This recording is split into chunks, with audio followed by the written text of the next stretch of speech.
In this short video, I'm going to discuss the Curved Layers Materials protocol for measuring layer thickness.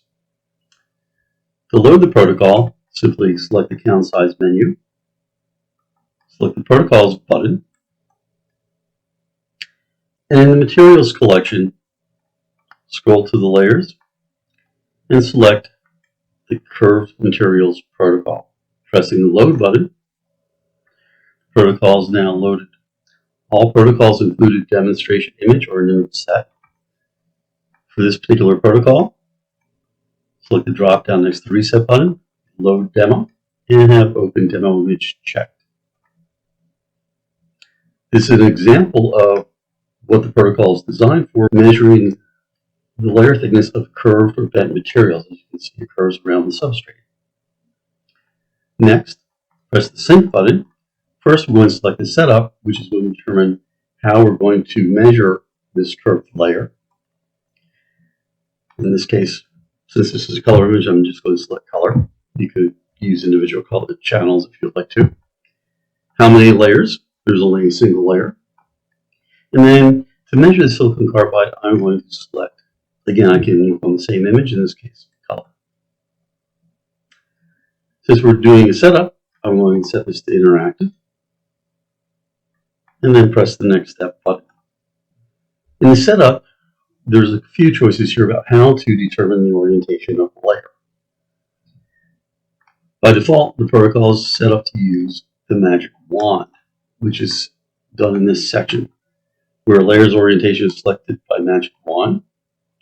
And then we have a few other setup choices here. So starting off, I'm going to use the magic wand to segment that layer. And again, this is determining the orientation, not the thickness at this point. Pressing the OK button, then you'll see a series of arrows to show the directionality of how the layer thickness will be measured.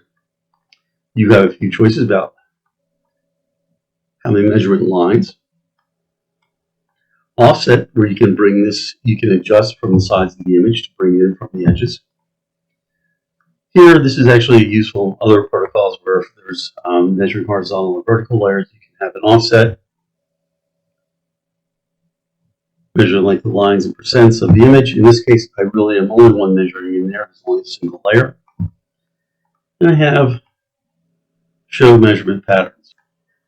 If I'm happy, I can just use this and press the Next Step button below. If you need to make changes, you can come in and either redo the magic wand again or manually define lines. Pressing the Next Step button. At this point, I am now going to define the area I'm going to measure the thickness. In this case, there's two important pieces of information.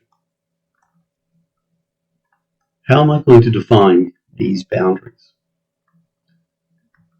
In this case, the top boundary is going to be set by polygon top, and the bottom boundary by the polygon bottom. And I'm going to use the magic wand, which is already pre-selected, or I could use intensity threshold. And the reason I'm doing this is a fairly homogeneous layer, so I can use the intensity information to define that layer. So in this case, I'm going to just threshold it and press OK.